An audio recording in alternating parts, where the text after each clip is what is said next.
Greetings, Jay Stone here, Cap and Ball Fanatic Channel. I'm your host. Today we are shooting my newly acquired Remington New Model Army by Pietta with the laser engraving. It's called the Custer Model. Now, I have to tell you, I'm not a big fan of Remington revolvers. I wonder if today's shooting episode here will help me change my mind. Let's find out.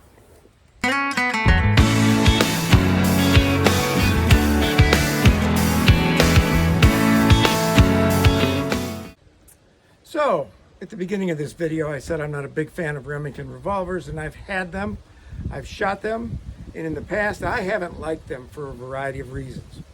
Now, the Remington revolver was very, very much used in the Civil War and thereafter as the West was settled. It really was a secondary piece for the Union Army until the Colt factory fire. And then, of course, the Colt 1860 was sort of out of production for quite a while, so the Remingtons took all the orders and really became a popular firearm. And it's touted mainly for a couple of reasons. One is because it's supposed to be more solid because of the enclosed cylinder, but I think that also leads to some of the problems that's made me not like it all that much. But anyways, it's a fine piece. As you can see, this is one by Pietta. It's got some beautiful engraving on it. It's a nice shooter. I've shot it once before today. We're going to find out today how we like it, and I'm sort of hoping it changes my mind. But what don't I like about this? Number one, I don't like the fouling. And let's take this apart and see what I'm talking about. So we take the cylinder out, and you can see and what happens is there's such a tiny cylinder gap and a tiny thin base pin that doesn't have any grease grooves on it. So it becomes hard. It's impossible to lube that base pin and have it stay lubed, so that the cylinder will keep spinning. And because of the very narrow cylinder gap, let me put this back in compared to the Colts. I'll rotate that in, drop that down, and there we go. Because of this really tight cylinder gap right here between the barrel, the cone, and the cylinder, that fouls up something terrible. And even during the Civil War, the big complaint is that they'd fire a couple cylinders full, and this thing would foul itself up, and you couldn't make the barrel spin. Well, in the first one that I had, that would happen quite a bit. So I don't like that. The other thing I don't really like is that the way it feels in my hand, the 8-inch barrel, it feels a little end heavy to me, and like other people I've heard, right there, how this is put together at the back of the trigger guard, it pinches my finger, and so it's not it can be kind of a painful gun to shoot. So I haven't liked them. I haven't really purchased them. I sold the one that I had. I have a new model Navy 36 caliber in the house, and so I'm sort of hoping today this will work for me. All right, so here we are getting ready to load our Remington New Model Army Custer Model. But before we load, as you know, one of the major problems with Remington New Model Armies and the New Model Navies and my revolving carbine have been the foul up that happens right at the cylinder gap. It's such a tiny little cylinder gap, partly because of the top strap. And what happens is this gets fouled and it'll freeze up, sometimes after just a few cylinders. So I have found from a YouTube mentor of mine, Blackie Thomas. He came up with something called gun butter, and I mentioned it in the video about my revolving carbine. So what we're going to do is we're going to take the cylinder out of this.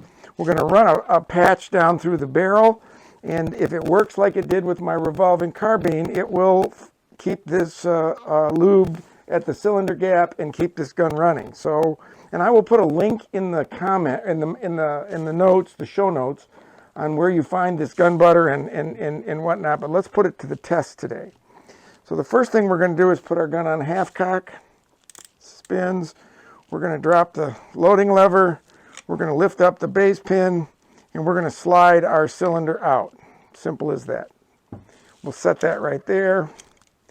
We'll close that up for a second, and now I'm going to get a patch full of gun butter.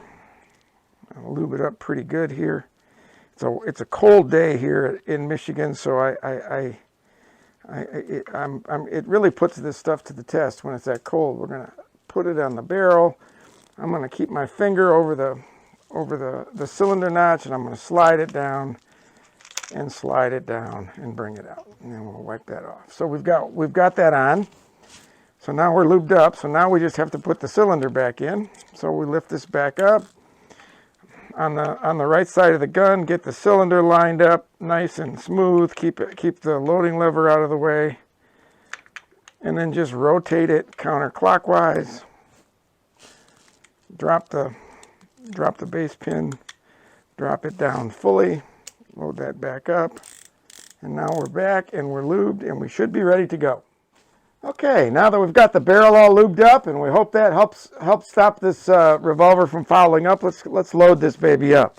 I'm shooting 25 grains of 3F shoots and powder, 454 home cast round balls, 44 caliber wads, and I'm going to be using today RWS 1075 caps. These are my favorite caps, by the way, and I'm going to use them because my snail capper doesn't work on this revolver, so I'm going to be putting them on with my fingers, and these go on nice and easy with my fingers. So let's take a look at how we do this. 25 grains. Let's pour in our powder. I know we've been through this before, and you've just seen this on other sites, but I think it's always good to go back through the loading process. We're on half cock. We pour our powder down the first chamber. We'll tap it a little bit to let it settle. Take our wad, center it over the top of the cylinder chamber. Take a 454 round ball. We'll put the sprue up, and then we'll center it under there. Pick this up and push it home. Pretty simple as that. And there you can see that I got a nice lead ring from this revolver. It broke while I took it off, but there's the good lead ring. So I'll go ahead and load up 5 more of these, and then we'll come back and do some capping, and we'll go out and see how she shoots. Okay, so let's cap this bad boy up, and then we'll go out and take some shots. My RWS 1075 caps, they come in these plastic tins of 250. So the sticker price is a little shocking, but you get 250 of them, and they're beautiful caps. So what I'm going to do is reach in, take a cap, get it lined up, push it on the nipple, and then we'll do this 5 times, 6 times I should say. Put it on the nipple. I could use a star capper, but I couldn't find it this morning. So this is just as easy as loading those into the star and then putting them on the revolver. So I'll just use my fingers. It's chilly, but it's not that chilly. So there's 5. And you can see right there onto the nipple, 6, if I can get it there. My fat fingers aren't working very well. Get it turned over. Put it right on.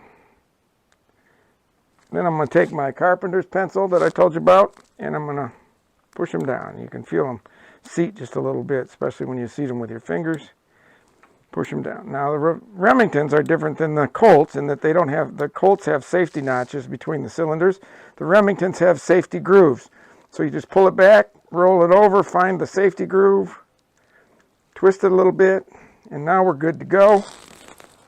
We'll put the gun in our holster and we'll be ready to shoot. All right, 15 yards at steel targets. Let's see how we do.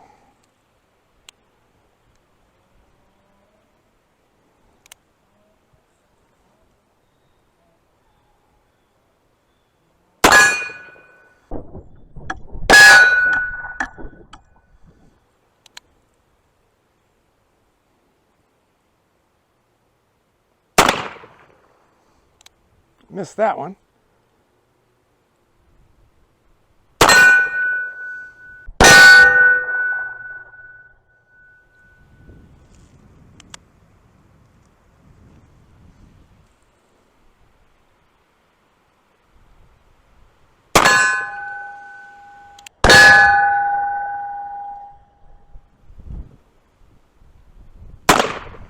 A little windy.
think I found my range at 15 yards with this bad boy.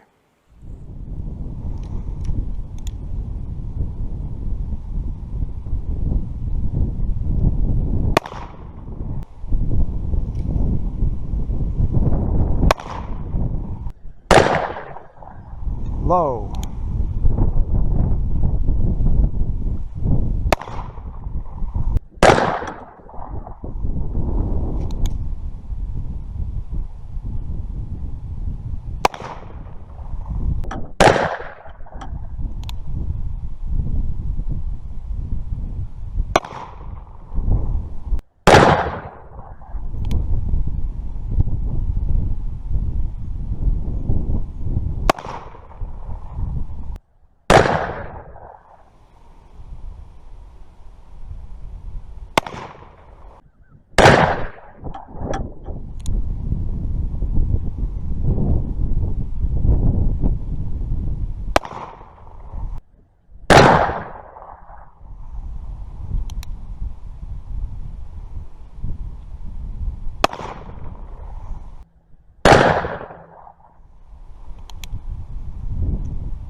Hey, Jay Stone here again. I'm the host of the Cap and Ball Fanatic channel. So here we are to do our little after action discussion of the of my shooting episodes today with my new Custer Model laser engraved Remington New Model Army 44 caliber made by Pietta.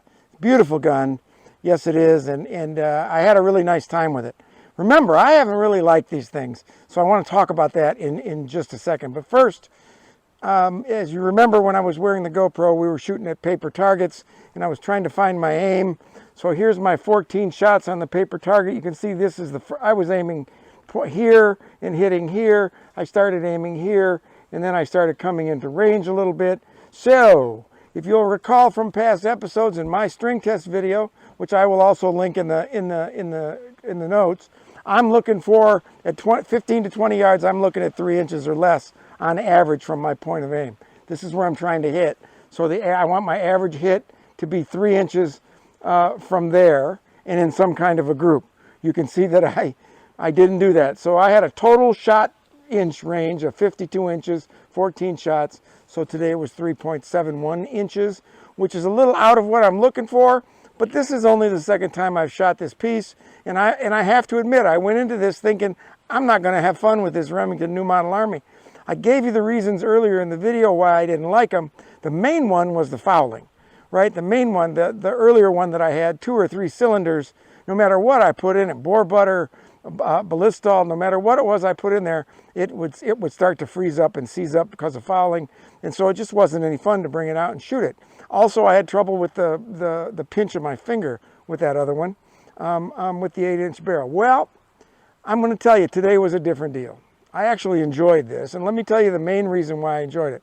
I mentioned it earlier in the video, and that is a product by Blackie Thomas, who's got a great YouTube channel, and I'll put the link in the memo in the video notes below.